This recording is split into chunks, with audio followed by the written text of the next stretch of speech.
The Third Person. The Third Person 2013. Here's a new movie and its explanation. Plot.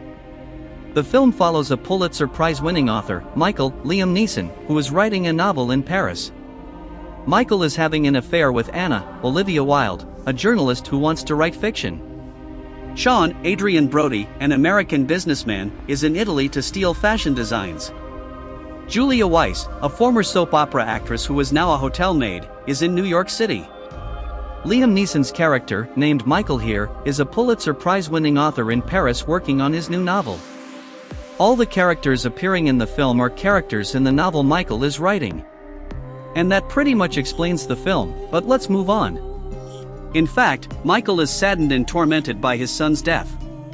This is what drives him to commit the atrocities he does, and we probably don't see it because it's disguised in glamour, eroticism, and elegance.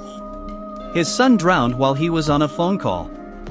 The boy's last word was "look at me," and this is the word we hear throughout the film, the one that haunts Michael. You can hear almost every character say "look at me" in one situation or another. He includes the death of his son in every other plotline. Sean's son, Adrian Brody, for example, died exactly the same way as Michael's son, and Sean is a character in Michael's novel. Julia's son, played by Mila Kunis, almost died, which is why she lost custody, and Monica's daughter is also in danger. Now you can see that, although the three stories take place in three different cities, the stories intersect in the same hotel. What about Anna now? Does she exist, or is she Michael's invention? Well, she does exist, but she's not the one who appears in the story. The Anna we see is fictional, but he does have or did have an affair with her, with Anna. The story he's writing is related to her father. And here I can elaborate a bit, although it's not pleasant. The answer to your questions is a resounding yes. Anna does have a relationship with her father, and yes, Michael knows it. It's clear that Michael doesn't love Anna, but you can sense Michael's intention to get Anna out of that situation.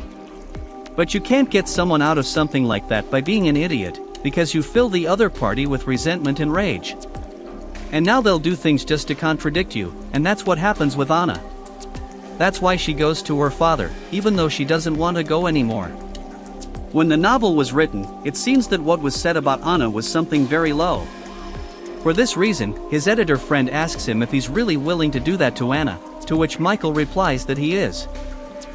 We can see Michael reflected in the characters, for example, Sean, since he also lost his son to drowning, because of a phone call. And after answering this call, he lost sight of his son as he was drowning. The difference between Michael and Sean is that Sean was forgiven neither by himself nor by his wife, while Michael blamed himself because his wife told him he was not guilty at all. His wife justifies everything and loves him above all else. Now what about Sean's money, the money he gave to Monica? And what about Monica's daughter? Did Monica's daughter really exist? Sean's story is, for me, the best, the most compelling, but everyone likes and is more interested in Michael and Anna's story, obviously because they're two attractive people, living in a glamorous environment, unlike Sean and Monica, who move in the underworld. But this story was the one that made me watch the film, because I have to say, the film didn't receive good reviews, and I agree with that. Sean lost his son the same way Michael did, except Sean's call was to close a business deal, while Michael's call was about being unfaithful. Sean, haunted by the death of his son. When Monica told him that her daughter was far from her and needed money, it moved him, and he would be moved by any story that involved a son. Now let's talk about whether he believed Monica or not. He had his doubts, but ultimately the money was the product of a dirty business. And it was stained with the blood of his son, since the call he took was to close the deal to earn that money. Now, that money was earned at the cost of his son's life. And for obvious reasons, he wanted to get rid of it, and the best way was to help a mother reunite with her daughter. But did the little girl exist?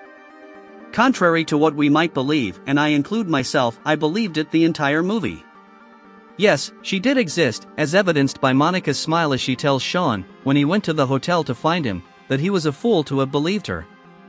And when Monica and Sean are in the car, Monica looks back to see her daughter.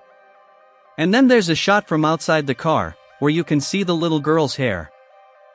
You could believe that Monica is going to look for Sean despite knowing that the girl doesn't exist, that it was all a plot between her and a mobster to get money from a fool, and that Sean forgave her to keep her, but it seems too elaborate to me to scam. The cheapest thing would have been to rob him, or blackmail him for stealing designs.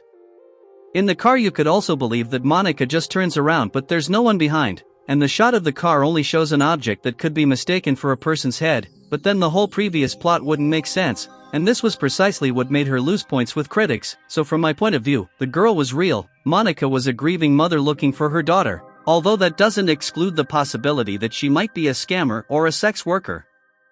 Now, how do we verify all this? I mean, it's all fictional. You verify this because the characters cross paths with each other despite being in different cities, and they cross paths in the same hotel Michael is in. We can see this with Julia when she sees Anna's flowers, or when Michael chases and looks at Julia and Monica at the same time. Now there's something curious and interesting about Michael's phone call when he lost his son. A curious thing is that Sean's story is linked to Julia's, because it was revealed that Sean's wife, Terry, was Julia's lawyer. He lied to his wife. He told her the call was a business call, and his wife never blamed him for it. And he blamed himself. Now he told them and confessed that he lied to her. The call wasn't about business. He didn't tell her who the call was from, but it's obvious the call was from his mistress, and most likely that mistress was Anna. Now, why is Michael so low and vile to write something that could ruin Anna's life? The reason is that the call was from Anna, and by taking Anna's call, he lost his son, and her son lost his life. And I think this is what's motivating him to do something like this. Anna, of course, knew Michael was writing about her, but she didn't understand the full extent of the story until she read the diary. And of course, we can see that he never changed her name, and said everything about her and her father. Now, in conclusion, with this, Michael and his wife have no remorse whatsoever in ruining someone's life for the sake of success. For example, Michael's wife knows he's cheating on her, but she doesn't care. Why doesn't she care? Because she knows it's helping Michael write a story. Now, Michael is writing the story, knowing it's going to hurt Anna and cause harm. And yet he wrote it, and yet he's going to publish it. What do you think? Anyway, I really appreciate you listening to me. See you next time. Bye.